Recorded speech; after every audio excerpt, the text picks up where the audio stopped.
I remember a study when they said you at the center of a plaque on those aggregates, you could find the herpes, like as if the plaque was protecting the Well, so that kind of blew my mind when we realized this.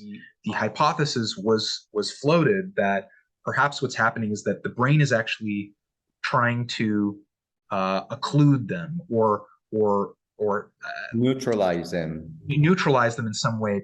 Perhaps Alzheimer's disease, or at least one of the main correlates of Alzheimer's disease, is a defense mechanism against an infection. And if we were able to temper that defense mechanism, perhaps we could get rid of the virus, because you don't want your cells being infected by viruses, but you also don't want the products of that infection, which is the beta amyloid aggregates. So yes, if it really just is a defense mechanism, perhaps we just need to change the defense mechanism of these cells, or attack the virus so that the brain doesn't have to do it on its own.